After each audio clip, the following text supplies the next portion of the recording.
Good morning, students. Today we'll do the first order reaction. Yesterday we completed zero order reaction. Zero order reaction was that in which the rate of reaction does not depend on the concentration. But here in the first order reaction, first order means here the rate of reaction means the speed of reaction will depend on the concentration of the reactant, and because it is a first order reaction it should depend on the 1 power of the reactant. Example, here rate of reaction rate is equal to K into A. A is reactant raised by power 1. If it is second order it will be 2 or 3, but you will get only the first order reaction numericals in your syllabus. Only first order reaction numericals are there, and graph also will be first order or zero order. So you have to focus only on the first order reaction. And this formula will be used to find the value of the first order reaction numericals. Very much important formula, like the Nernst equation. This formula is very much important. Either of the two, whether the Nernst equation or this, always come, always, every year. Out of these two, one is Nernst equation in the electrochemistry chapter, and this first order reaction numerical in this chapter. Out of these, or maybe both of the questions are very much important. Either of the two, one is 100% sure in the board exam. So focus on this numerical. First, although main thing is this formula, but still means very less chances are there, but still they can ask you to derive the formula or derive the first order reaction equation. How to find the first order equation?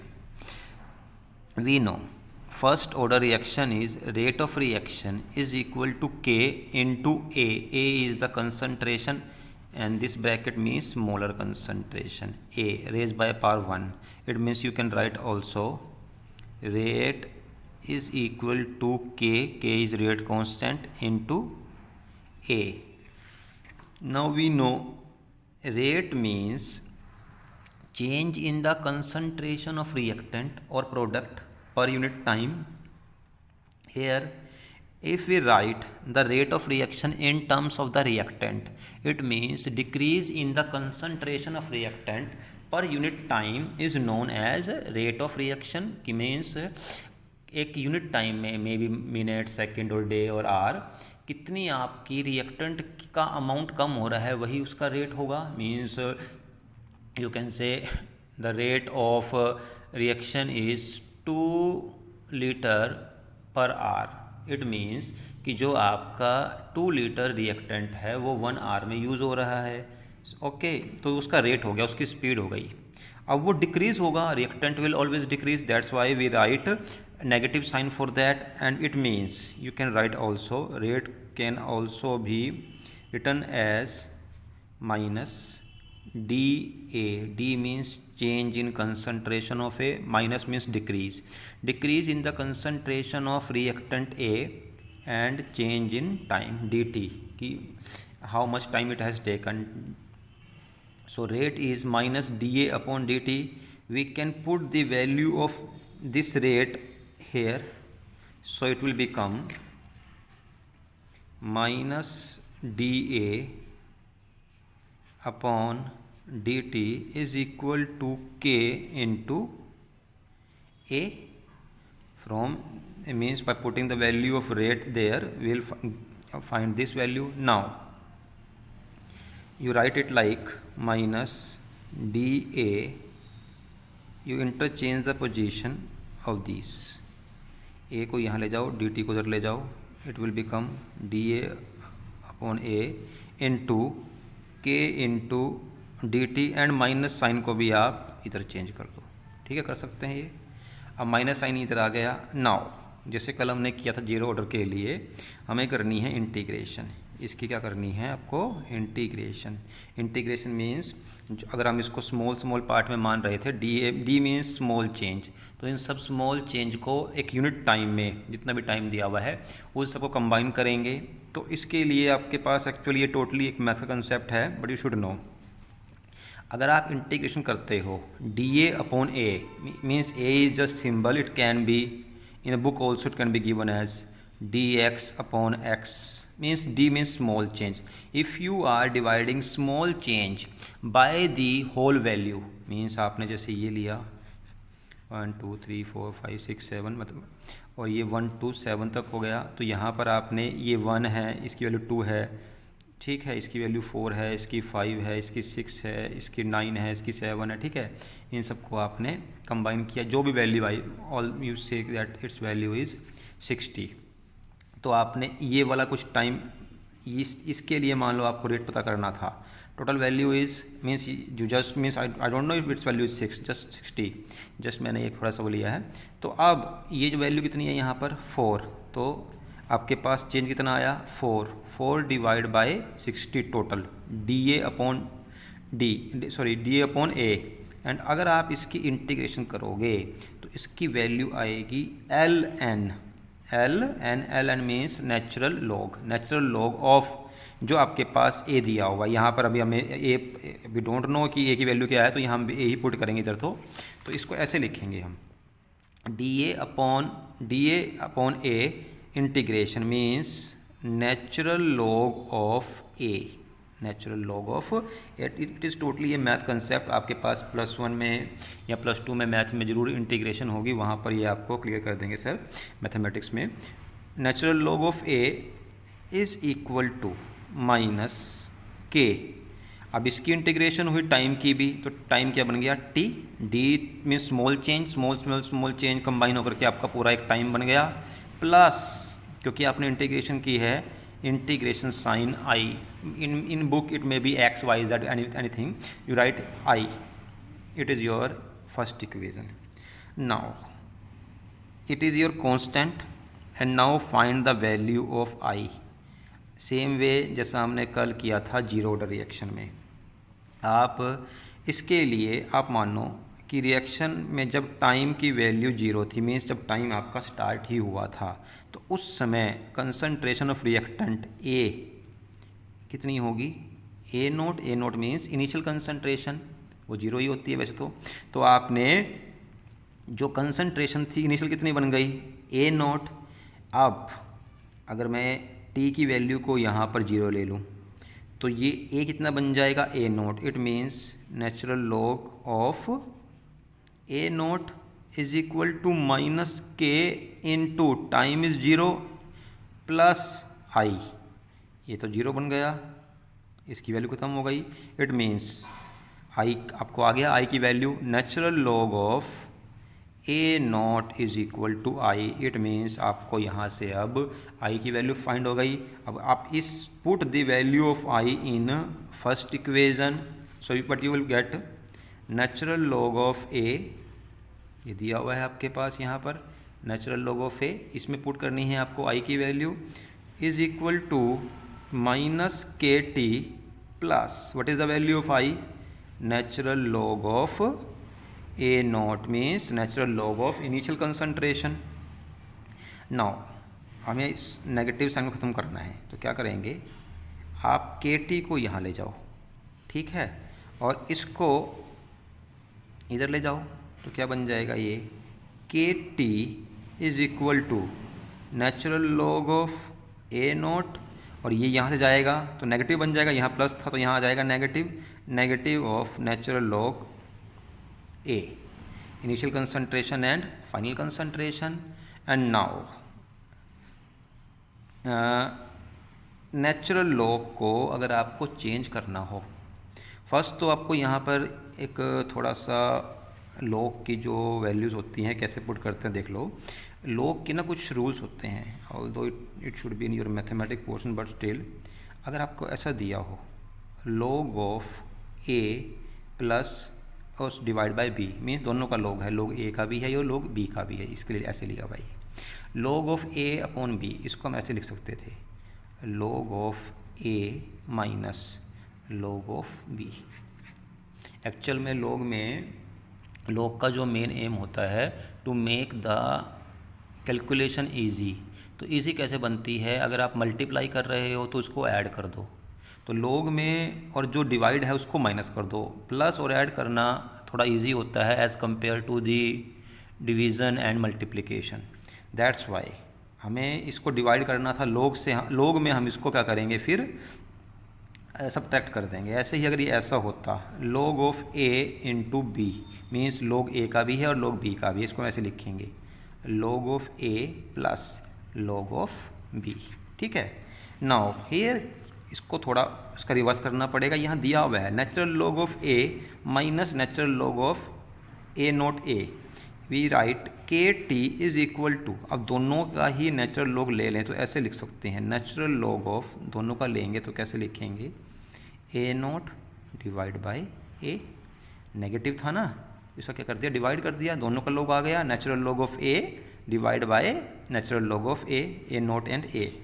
Now natural log में numerical को solve करना बहुत ही difficult है और ये आपको इसकी value देंगे भी नहीं बोर्ड एग्जाम में। They will give you the value of the log whose power whose base is 10, इसका बेस अलग होता है, इसका बेस 2.303 है। तो आपको जो log 10 का बेस है वो यूज़ करना पड़ेगा। उसके क्या करना पड़ेगा आपको, change it into simple log, that is उसके लिए क्या करना पड़ेगा, आप ये जो ln है 2.303, अगर आपने 2.303 लिखा, अब आप यहाँ लिख दोगे log, नेचुरल log की बजाय just log of initial concentration divide by final concentration. Okay, ये आपका 2.303 log, इट मीन्स कि आपने नेचुरल log को सिंपल log में चेंज कर दिया। इसी से ही आप न्यूमेरिकल सोल्व कर सकते हो।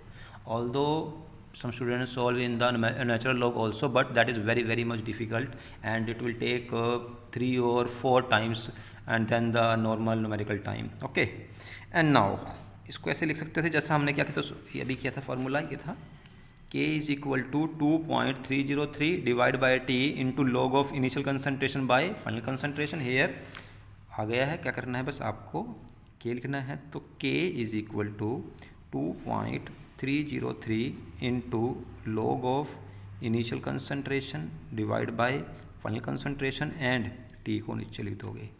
This is your first order integrated rate equation. Okay, and although the main thing in this should be the numericals, and these numericals will be solved on the basis of this.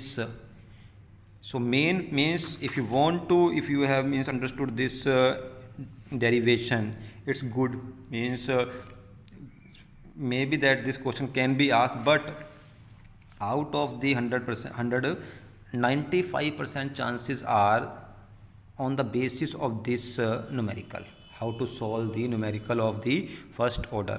So before we solve the first order numericals, we should do the graph also, because graphs in the zero order reaction we did some graphs yesterday, so we'll do some graphs also. So here it is first graph, it is a graph between concentration of A, and it can be raised by power 1. It means it will show you, it will prove you it's a first order reaction, and it is rate, although in zero order it was like this, because rate was not changing with the change in concentration of the reactant, rate was same. Okay, but in the first order reaction what will happen, as the concentration of reactant increases, we know if more amount of reactant is present, the rate of reaction increases, because the chances of collision between the reactant will increase, and due to this increase in the collision, the rate of reaction increases, because reaction occurs when there is effective collision between the molecules or particles of the reactant. Now when concentration is 0, rate is also 0. As the concentration is increasing, the rate is also increasing, the rate is increasing with the change in concentration. So this is the graph for the zero order reaction. The question can be, they will give you such type of graph and will ask with which order reaction this graph is. So if it was like this, then it was zero order, but here the rate is increasing with the increase in concentration, because concentration total highest ये है तो rate भी highest यहाँ पर इतना हो जाएगा, ठीक. So rate is increasing with the increase in concentration, it is first order reaction, and because it is depending upon power 1 it is first order. If it is power 2 it should be second order. If it is raised by power 3 it should be a third order reaction. Although maximum chances are it should be a first order reaction, they will give you only this. Next second graph, natural log of A. It means concentration of reactant, log of the concentration of reactant, and here it is time. It is time. We know means 0, 1, 2. In this way the concentration will increase. And what is happening? As the time is passing, because time 2, 3, 4, 5, 6, 7, as time is passing, the concentration of the reactant is decreasing. And here, because a natural log in zero order, there was no log of the reactant. First of all, it is natural log, and raised by power 1, it means it should be a zero order reaction. And question can be, they will just give you graph like this. Here they will write natural log of A, and here time. Predict the slope, and you know slope is decreasing, means it is on the lower side. You will write its slope is minus k. Its slope is minus k. Although if the question is which order reaction is this, then the slope can be given to you. But if they ask see the reaction and find the slope, then slope is minus k, because it is decreasing, that's why minus k slope. And one more last type of graph, natural log of A naught divided by A and time. Here it is increasing, continuously increasing. K value positive जाएगी, but why it is decreasing? Here it is also concentration of reactant, but it is increasing with time. Actually ये ऐसे है, natural log of initial concentration divided by final. Now suppose initial concentration आपके पास reactant की थी 100, ठीक है. After some time ये रह गई 90, इसकी कुछ वैल्यू आएगी. मीन्स आफ्टर 2 मिनट्स ये 90 रह गई. आफ्टर 10 मिनट्स ये रह गई 80. Okay, after 30 minutes it remained half. तो जैसे जैसे आपका टाइम पास हो रहा है, इसकी वैल्यू क्या है, बढ़ती जा रही है. ए नोट डिवाइड बाय ए, इसकी वैल्यू बढ़ रही है. यहाँ पर ये हार्डली 1.1 होगा, ये 1.2 मान लो इसको मैक्सिमम, तो यहाँ 2 आ गया. तो क्योंकि इनिशियल कंसंट्रेशन तो वही रहेगी, लेकिन फाइनल कंसंट्रेशन जो है वो लगातार कम होती रहेगी, तो आपकी ए नोट बाय ए की वैल्यू हमेशा बढ़ती रहेगी. दैट्स वाई ग्राफ जो है वो ये रहेगा, और इसका ऑर्डर जो है वो पॉजिटिव के रहेगा. ठीक. So today we discussed about the formula of the first order reaction, how to derive it, and the graphs of the first order. Tomorrow we'll do the most important part of this chapter or unit, that is the numericals of the first order. It may be that these numericals will take 2 lectures. Okay, so tomorrow we'll do that. Okay, thank you very much.